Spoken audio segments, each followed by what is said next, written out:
River Road, you got me running way back home. River Road, you got me running all night long. You got me singing some canal boat song. River Road, you got me running all night long. Hello, everybody, and welcome to another episode of Niner Nuts. I'm Dan, alongside with my awesome co-hosts, James and Eric. Gentlemen, say hello. What's up, everybody? Still hoping for a Christmas miracle. Oh, we might need one at this rate. Guys, we are not celebrating a Victory Tuesday, and we are actually taping fresh into not Victory Tuesday, crippling disappointment Tuesday, we'll call it. Even though Christmas itself was great, it was not, though, for the 49ers, who lost 33-19 to the Baltimore Ravens at home. Oh my goodness, Brock Purdy doing the nerdy number stuff I always do. Brock Purdy had one of the worst games probably in his entire, including college career. 4 interceptions, 2 sacks. He did get 255 passing yards, but a passer rating of 42.6. Jesus Christ. Wow. 3 guys did get over 100 yards, though. McCaffrey in rushing yards, and he had a touchdown. And then Kittle and Ayuk both went over 100 yards. But watching the game, I literally finished watching the game 30 minutes ago. Ayuk got a lot of those yards in the fourth quarter. Or it seemed like he did. But then from the Ravens side, Lamar Jackson, 45 rushing, 252 passing. He only took 2 sacks, no picks, no fumbles. You would think on paper here, we held every receiver under 100 yards. We only gave up, barely 100 total rushing yards. But, the best way to sum up this game is 5 picks. There we go. 5 picks. 4 from Purdy, 1 from Darnold. That was a Hail Mary. I kind of hate when those count. But yeah, no, that was the name of the game. That Ravens secondary had our number. And I caught glimpses of the game live yesterday because it was Christmas. It was not really an appropriate time for me to sneak away. So that's why I watched it earlier. Man, Eric, you were right. I still defend the little bit I saw that for having 3 interceptions in the first quarter and we were still within a score of them. I mean, we had a chance. We really had a chance to come back, and then it fell apart in the third quarter. The third quarter is where it really fell apart and the wheels were off. And I mean, kudos to Sam Darnold for giving us a touchdown in the fourth quarter, but too little, too late on that last drive, especially. But no, fortunately we're still number 1 because of tiebreakers we have with Dallas and Philadelphia. Lions were just better than them in conference record, if I remember right. So we're still number 1 at the moment. But as we lick our wounds for this, the injuries are really the biggest thing that I'm concerned with. They were my biggest concern coming into this game before we saw the colossal turnover mismatch that we had. And now we have even worse injuries. I was trying to keep an eye on them. As of right now, we're taping on the 26th. I haven't seen what Trent Williams' MRI was. Jalen Moore is still in concussion protocol. Juwan Jennings is still in concussion protocol. Our offensive line potentially might be a massive mess, depending on how the week goes with transactions that we do. I saw we were already doing a lot of transactions. I'm not going to read them all off here, but yeah, no, not only did we lose, but we got a lot of injuries to worry about too, because Brock Purdy had a stinger flare up again. So I'm not that worried about that. But again, the offensive line, we're going to be playing the Commanders, but I don't want us to be carried by our defense. Because we got to be balanced. We're not going to be able to take control early in a game like Kyle likes to if our offensive line can't keep Purdy up. So I guess with that, I'm going to open the floor to you guys. What did you think of our Christmas nightmare? Well, I mean, it was bad. Purdy looked the worst that he has all season. And I said in the chat, I think we found the 49ers' weakness and Purdy's weakness, and that's just great defenses. And we're not talking about good defenses like Dallas. Dallas has a good defense. The Browns, the Bengals, and the Ravens all have great defenses that can really carry a team. And when Purdy turns the ball over in those games, these teams are getting points off those turnovers. And that just seems to be the kryptonite of the 49ers, playing a great defense. I mean, the Ravens offense didn't even gain more yards than you guys. Like, the Ravens offense was, you know, by all accounts, by yardage, worse than you guys. And they still came out with this win in such a dominant fashion because basically the defense was just that great. I mean, and so that's a testament to our defense too. Like, you can't have the defense do better than that. Like, by any other game with us winning with those numbers, our defense would look great, but we lost this game. Like, yeah. So yeah, the problems were just our turnovers. Yeah, it was the turnovers, and the Ravens were doing a good job of creating turnovers, trapping Purdy into bad decisions. I mean, they really just, that defense basically outmatched your offense when it came to keeping the ball in the 49ers' hands. And you can't have 5 turnovers in a game, and or 4 turnovers because of the Hail Mary, because that, but I mean, you can't have 4 turnovers in a game from the MVP leader at the time. And he having a game like that this late into the season, puts some doubt, I think, into people. Could put a little bit of doubt, maybe not a lot of doubt, a little bit of doubt that maybe they can win the Super Bowl.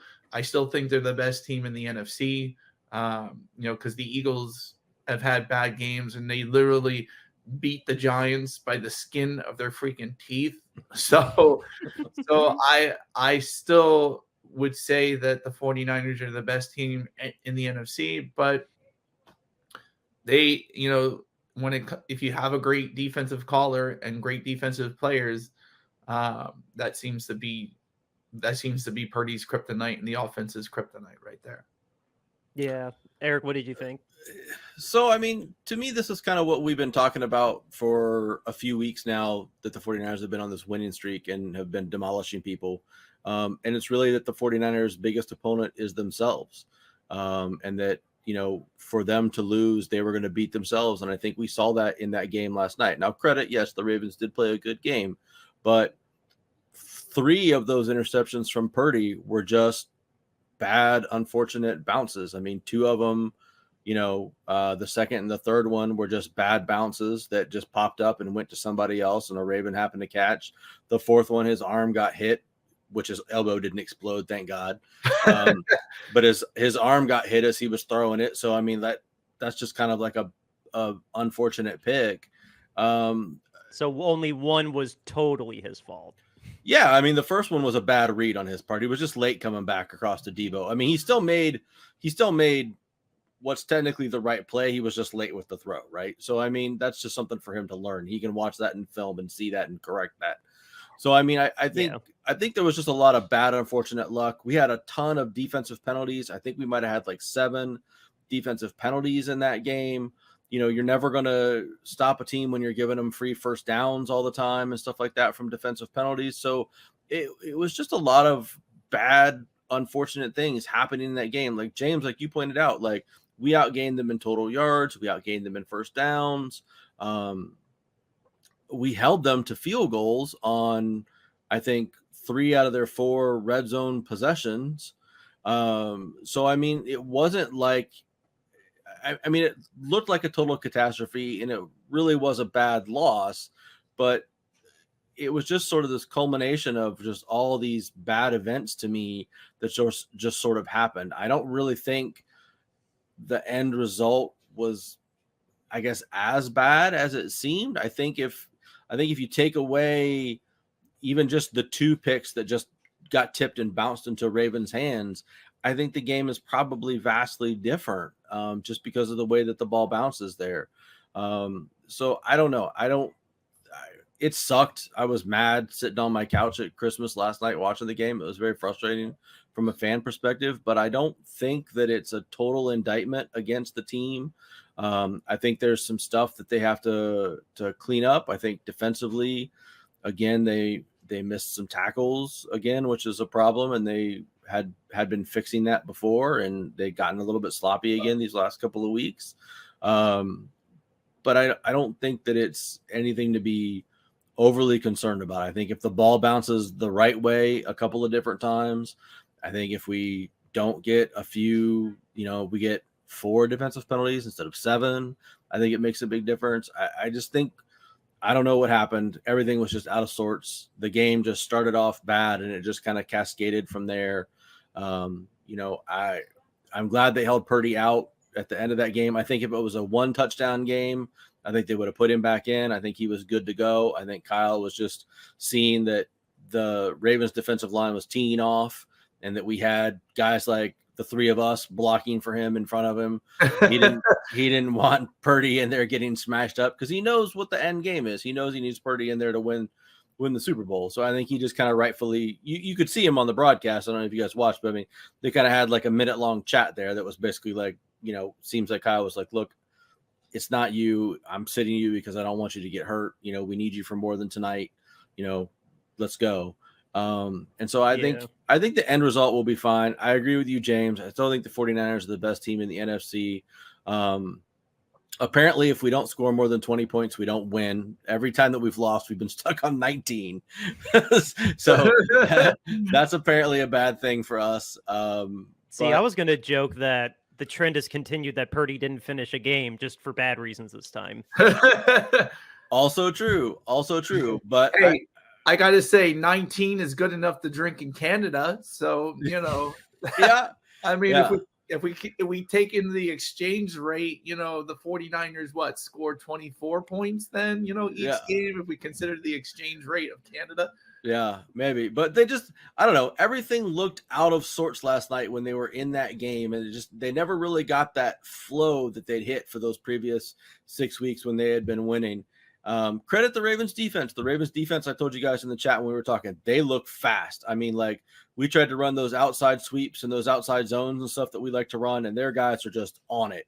And that really wasn't happening. So, I mean, they're going to be a really tough out in the playoffs this season as long as Lamar stays up and stays healthy. But I think a rematch between those two teams, you could have a vastly different outcome. Yeah. All 11 of those starters. We talked before about like this game looked like kissing cousins going into it. Oh my God, you weren't kidding. How, I mean, call it recency because I literally just watched it. Dude, all 11 of those starters are so fast, and they practiced those anticipatory throws perfectly. They didn't bite on anything, jumped everything. I think I read that it was like 10 or 11 deflected passes, not just outright over or under throws. Like, they were breaking up everything. They were getting in Purdy's face. Like, they thought he could handle an aggressive defense, like how the Giants were blitzing all the time and the Bucs were blitzing all the time. Yeah, he didn't see a team create pressure without blitzing every other play. That's what the Ravens did. Like, that's especially those back 7 guys.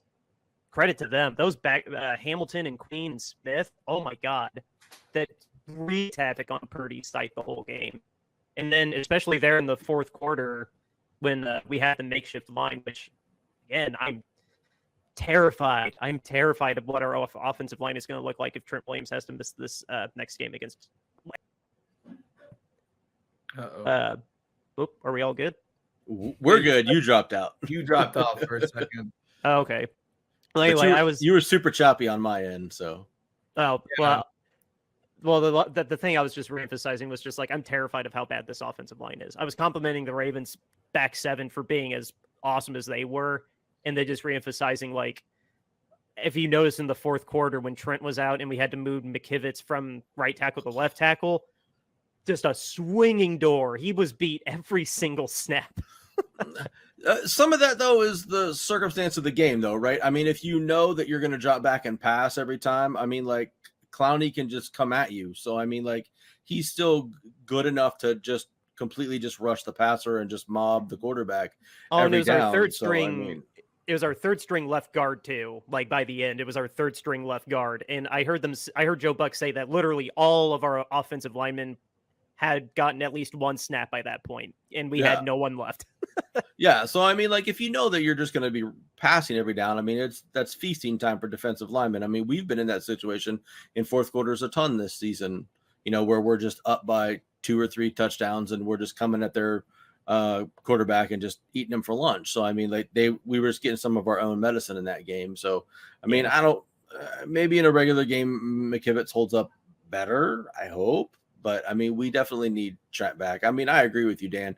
The injuries coming out of this game to the offensive line are a huge concern. If we can't open up rushing lanes for McCaffrey, even though he's a cheat code and you just give him the ball and he makes things happen anyways. But, I mean, if we can't keep Purdy clean back there, it's going to be a problem. I mean, he does a good job of moving around in the pocket and getting space. And I don't know, he threw that one crazy pass to McCaffrey where like they were trying to throw like the quick screen and like it was covered and then like McCaffrey just like moved up a little bit and he just threw it through the little quick window and I was like, oh my God, I don't know what he's doing there, but he makes plays like that happen. So yeah, that was literally like 3 Mississippis and then he just enough like, but that's how good that secondary was that like, and how good just they were in general. Like, if you guys remember too, there was easily like 2 or 3 other drops that should have just been picks. Like Purdy was not given a single inch for error or whatever the proper measurement would be. Like he had to be perfect because again, I saw ample opportunity to have had like 5 or 6 picks in this game. Yeah, I would be interested to see, and I'll have to like find some guys on Twitter that break that stuff down, but I would be interested to see like what sort of coverages they were playing on the back end versus him, because he's faced a good mix of both man and zone coverages all season, and he's played well against both. So I guess I'm really curious as to see what, somebody way smarter than me at football can break that down and say like what the Ravens were doing differently to get him confused. But again, I'll come back to the point that I don't know how confused he was. I mean, he hit 2 guys the one was a screen pass where the guy just jumped up and batted it and it fell back into the hands of another Ravens player. The other one, he hit one of our receivers, I don't remember who it was, in the hands and it bounces up in the air and their guy comes down with it. So I mean, like I don't know that he's confused by that. I mean, those are just plays he's trying to make and the Ravens just made a better, luckier play. I mean, I don't know that he was and then the other one, his arm got hit. So I mean, again, I don't know that he was really necessarily that confused by the Ravens defense on the first pick. I guess sure, but I didn't mean to insinuate confusion if I did on accident. I just mean like the coverage was that tight and his anticipate they knew that, I don't know, whatever they did in their coaching room in Baltimore, they taught him exactly how that so many of his throws are anticipatory. So if you read his eyes right and you just stand still and risk the guy making the catch, just because the way Purdy throws, there's an equal chance that you could tip it, break it up, catch it. And then that's what happened. There were so many on top of the actual 4 picks, so many breakups, so many almost picks. One of them hit the Raven right in the face because he threw late to Willie Snead. Like, but not to take away from I'm not taking away from what we're saving for the next episode, but I don't know. Do we think or hope that this will I don't know. What's it like, I guess, for you guys seeing that we finally had a game where Purdy looked this mortal? Like during the Midwest stretch, yeah, he had not great games, but he was still the Vikings. We were that close. We could have at least had a chance to come back and tie, or was it win? I can't remember if it was win or tie. The Browns, it just came down to a kick to win the game. And then the Bengals, he looked worse in this game than against the Bengals. Like, I don't know. How do we interpret that? We've just now, still in a relatively young career, we just now finally got to a point where he looked like, oh, okay, this guy was drafted in the 7th round. Yeah.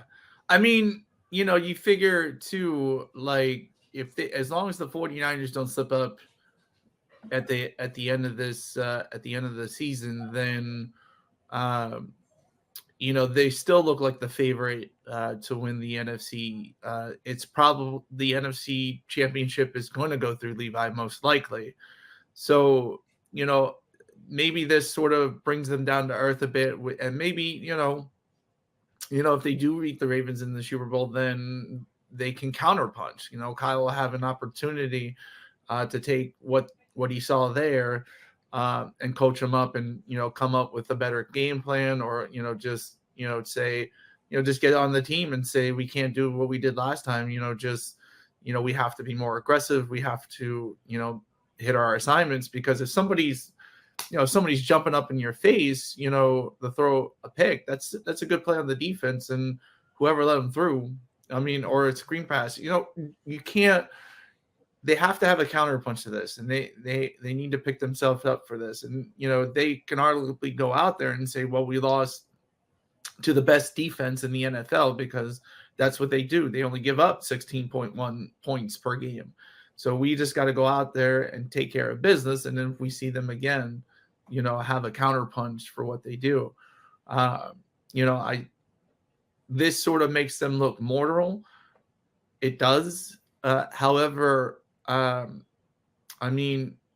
the defenses that are going to be in the NFC playoffs, they beat the Bucs defense. So, that's probably would be the best defense that they face in the playoffs. And they're going to, most likely they're going to get them at home. So. Right. So if this is not a Purdy thing, Eric, I'll let you answer too. I'm just adding this now into it. If it's not necessarily a Purdy thing, is it necessarily a Kyle thing? In just that the Ravens found a way to beat his formula, because we all know it. It's Kyle. If he doesn't establish that dominance right off the bat, we get to the point where he's behind by 8 or more points in the fourth quarter, and we know in those games he's 0-37. I did just steal that stat, but yeah, he's like 0 for 38 or something like that. 0 for 38 now. It was 0-37 last night before the loss, but Kyle. I don't know. Dedicated fans like us know this. Like that's his style. He wants to assert himself first, and then just kind of coast to the finish line, and that's why he's 0-37 when he's losing in the fourth quarter. Like, yeah. So is this a philosophy thing, or is this? Or I'm adding that on top of the humbling of Purdy that I was asking earlier. I think in terms of Purdy, I think what really you want to see is how does he bounce back this next week versus the Commanders? Does he bounce back, throw for 250 yards and a couple of touchdowns, and play like we've seen, throw for, 22 of 27 or something like that? Play like we've seen him play. If he bounces back and plays just fine and plays like we've seen him play all season long, then I have no concerns. I have no worries. Everybody has a bad game. Even Montana had bad games. Young had bad games. We've seen great quarterbacks have bad games. Mahomes has been having bad games recently and stuff like that. So, I'm not overly concerned as long as he's able to bounce back and refocus and get things back on the train. Ultimately, if the 49ers win these next 2 games and sit atop the NFC as the number 1 seed, no one's really going to care that they lost to the Ravens until the Super Bowl runs around and they play them again. And if they don't play them again, it's going to be irrelevant, because it's not going to matter, because they've laid waste to everybody in the NFC. Like you said, James, we don't really think, again, unless something happens like happened last night, we don't really think anybody's going to actually be good enough to beat the 49ers. So it's just a matter of who are they going to play in the Super Bowl. Could be the Ravens again. Could be the Browns again. I guess could maybe be the Bills. Maybe I don't. If the Browns make the Super Bowl, I don't want to play them. The Browns are sneaky good right now. I really don't. Good. They are sneaky good, but please understand where I'm coming from. I don't want to face the Flacco Sons in the Super Bowl. I don't want to face Joe Flacco in the Super Bowl again. Yeah. No. The thing about it is too, like, if they do get the number 1 seed, they're going to have a bye. And look at what they did off a bye earlier this year. They had a terrible stretch. They got a bye, and that gave them enough time to regroup and go out there and then just start kicking, earmuffs, start kicking ass again. So I think if they can refocus after this game and just say, hey, a lot of bounce, like Eric said, a lot of bounces didn't go our way, then we can pretty much, take control of the NFC, have the number 1 seed, get a bye, because that's very important. That's very important to have that first round bye. Now that it's only the number 1 seed that's getting it. I mean, you're playing one less extra game. You're getting one more week of rest. So, yeah, I think the 49ers' path to the Super Bowl is still good for them. And, I don't know about the Browns, man, because I don't. The Browns can throw 3 interceptions and still win the game. So that's what we've learned here with the Browns. Yeah, I think, like I said, I just want to see, as long as everything reverts to form next week versus the Commanders, I'm good. I'll just chalk this week's game up to just bad circumstance, Christmas Day, things just didn't go our way. That's how the ball bounces sometimes, and live with things. If we play the Commanders next week and it's a miserable game and we're struggling to win and Purdy looks bad and throws 2 picks again or something like that, then I'll have some real concerns that, like, maybe some people have finally figured some stuff out. I don't think that's the case. I mean, he's played 20 games now, and he's looked great in 19 of the 20 games. So, 18, I guess. He didn't look that great in Cleveland either. But, he's looked great in the vast majority of those games, and I'm going to continue to believe he's going to still be good going forward, and that this was just, unfortunately, the way that the cookie crumbles, and that's how you have it this week. Yeah. Honestly, I feel this. I feel the same way. It was really unfortunate, but no, like, we're still number 1. Like you said, the NFC, we still very much are the big brother of. So I will just apologize for getting a haircut before this game, because I'm sure some superstitious people, some eagle eye viewers, are going to say, "Why did Dan get a haircut in the middle of the season?" I told my mom I was going to get a haircut for Christmas, and I did. So sorry if that cost us the Ravens game. I won't get a haircut again until before my wedding, I promise. Yeah. But I just, I think, honestly, if this team was in Philadelphia right now, the sky would be falling, just to let you know. Like, it would be literally falling, because, the end goal is always the Super Bowl. And, just so everybody knows, still, after the Eagles squeaked out a victory over the Giants, the sky is still falling in Philadelphia. And so, like, the Eagles, if you look at the NFC, are living on the edge with how they've been playing these games. The Lions maybe are the team that's going to give the 49ers any type of trouble. And we saw what they did in that almost comeback the last time they played the 49ers. Same coach, same quarterback, all of that. And Dan Campbell has shown that he's a good leader of men. He's created a good culture. So if there's any team right now in the playoff hunt, or will be in the playoffs, because we know the Lions are going to be in the playoffs now, it's the Lions. I personally, me being a fan, you guys being the 49ers, and what you did to us, you definitely aren't scared of the Eagles, right? Especially if the Eagles have to come into Levi. And then and even if you don't come into Levi and you come to Philadelphia, you've been there, done that. So there's no worry there. So the Lions are probably like the team that's probably going to give you any trouble here in the NFC. Yeah, I can agree with that. Those Lions can be feisty. They're vulnerable, but clearly we can be vulnerable too. That'd be a hell of an NFC Championship game if that ended up being it. I think the entire state of Michigan would probably collapse upon itself if you said that the Lions are going to be in the NFC Championship game. They wouldn't know what to do with themselves. They could. I mean, you look at what their path is going to be. They're probably. I didn't say it'd be easy.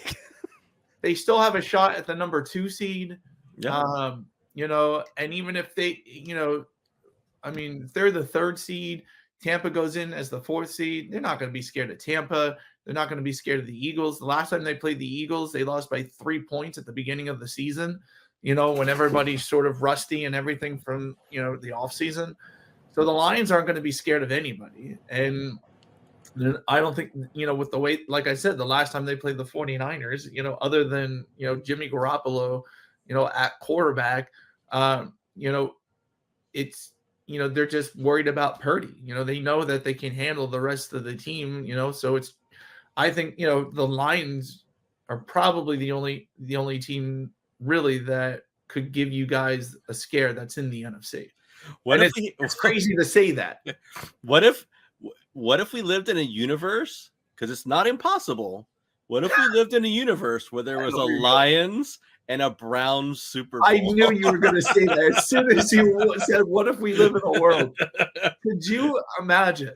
If that happened? Two teams that within this century both went 0-16 to be in the Super Bowl. Like, oh my gosh! I literally can't. I will be an old man with dementia in a wheelchair, just like Lions, Browns. Like that will literally break my brain. I mean, I would. I might need a year off of the NFL. Like, flashback to what, the 50s, when that was like, maybe that could have been an everyday occurrence and nobody would look at you funny and the odds makers wouldn't look at you crazy and give you 10,000 to 1 on something like that. I think a broadcast I was watching said it was 1963 or 4 the last time that the Browns and the Lions in the same season had at least 10 wins. I might be willing to place a $5 bet on a parlay that the Lions win the NFC and the Browns win the AFC. I'd love to see what those are. Oh, we could probably pull those that future up now, I bet. We'll do it. We'll do it off camera because I think we got to get going. But what kind of universe would that be that we would be living in where it was a Browns and Lions? I hope that's not the case. My God, I'll take Browns Niners in the Super Bowl. That's fine. But I mean, we could theoretically live in a Browns Lions Super Bowl world. I mean, I would be concerned about what else is going on outside of football. Like, yes, especially with what's going on. You see pigs come flying across the pigs come flying. Yeah. The Devil's literally got a fur coat on because he's so cold because hell is frozen over. Yeah. Hell already froze over at least got a nice frost when the Lions finally won the NFC North. I mean, or when the Eagles won the Super Bowl. Let's just be real. True. Yeah. I think with that, guys, we need to give a little shout out to our sponsor. They've been an awesome sponsor for us the entire season, RoyalRetros.com. So what is RoyalRetros.com? It is your go-to place to get an authentic throwback jersey. Right now, 49ers fans, they have a candlestick collection up there just for us. They got cool 49ers and some San Francisco Giants gear while I was perusing it a little bit ago. But when you find something nice that you like and you throw it in your cart, use the promo code Shady Sports to get 10% off of your entire order. Again, it is promo code Shady Sports for 10% off your order at RoyalRetros.com. Go there today and get yourself an authentic throwback jersey today. James, let the people know about our little charity. Guys, if you've been following the show, you have heard our charity cause. Basically, in the news, the Houston, Texas minority owner was charged with very serious sexual crimes.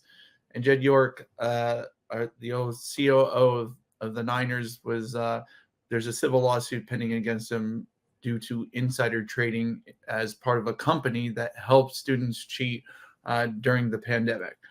The reason why we talk about this is because if these things were a player, we know the day before the warrant was about to be served and the charges were going to go through.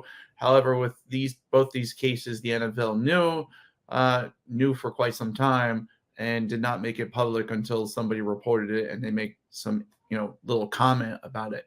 And the NFL has come out and said personally how they felt is that owner standards are supposed to be higher than player standards. But with these cases, it has not been, especially when a player just recently, a little over a month and a half ago, was charged with domestic violence against his pregnant girlfriend. And like I said, we knew the day before the warrant was being served. Yet in this Houston Texans minority case, the charges were filed. The NFL knew for 3 months, didn't say anything, didn't report. But yeah, supposedly owner standards are higher than player standards. So we don't like that. So we're starting a hashtag called owner standards are actually less than player standards, hashtag owner accountability. And to show you we put our money where our mouth is, we are selling T-shirts for charity to raise money for a Kentucky crisis center Here's our first shirt, the statement that we are trying to get, owner standards, less than player standards. You can get that t-shirt today, $22.99, all different colors, all different sizes, all different styles. Starts at a t-shirt at $22.99. Next, we have our owner standoff shirt. Basically, we had this for the Dan Snyder campaign. Now we're bringing it back for this campaign. $22.99 gets you that in a shirt, t-shirt, or we have different styles, and we have all different sizes as well. Next, we have our podcast logo art. You'll find this on our YouTube channel. You'll find this wherever you listen to us on podcasts. This is the art that you see in that little icon on the profile. $22.99 gets you that shirt, different styles as well, and different sizes as well. Next, we have our Niner Nuts alternate logo. I have this shirt, nice quality. Get it in different color, different sizes, different styles. $22.99 gets you in a t-shirt starting there.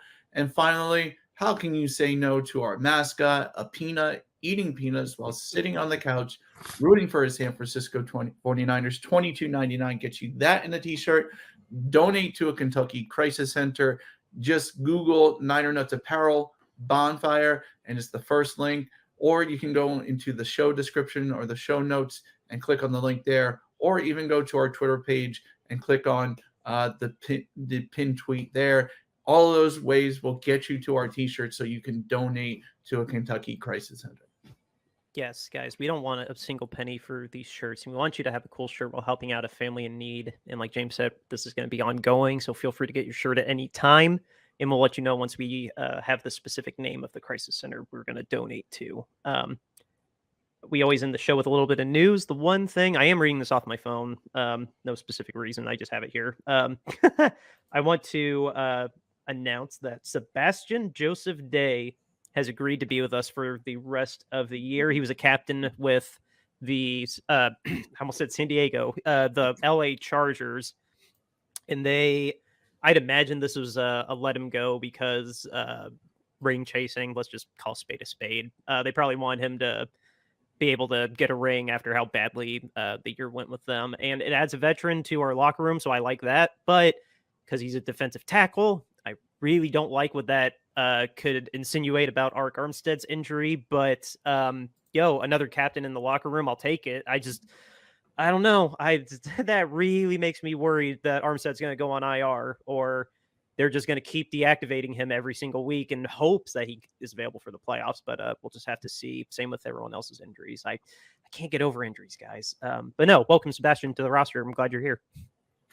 Yeah, I just saw that too. I would agree with you, Dan. That probably means that Armstead's injury is a little more than what they're letting on, and they're probably just gonna.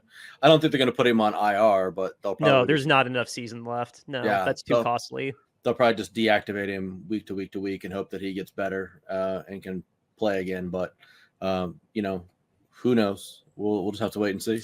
If we deactivate him, he wouldn't be available until conference week. Like, that's not enough time. Yeah. I mean, hopefully, this guy can at least fill in his place and, while he's out and, take he's got to be a good locker room guy if he was a captain. So, probably a good player, a little pickup from John. That's probably going to go, that sort of went under the radar until now. So we'll see how it works out. But, Yeah, that's all I got news-wise. Just the one little news story I had wanted to share. If you guys have any last thoughts before we sign off? We saw a sighting of Jason Verrett on Monday. That was interesting. Yeah, when he gave up a touchdown. Welcome back. Yeah. But on the plus side, he didn't shatter into a million glass pieces, so he made it through a game. I'll take that. Yeah. I mean, maybe he makes us better in the long run. So I thought the guy kind of pushed off on him, but whatever. He's probably gonna start again too. That's another injury. Ambry Thomas pulled his hamstring, so he might end up starting. Yeah, we'll see. Well, with that being said, guys, outro music, River Road, Justin Muth. Oh yeah, we play the Commanders, I think at 1:00. Beat the commies.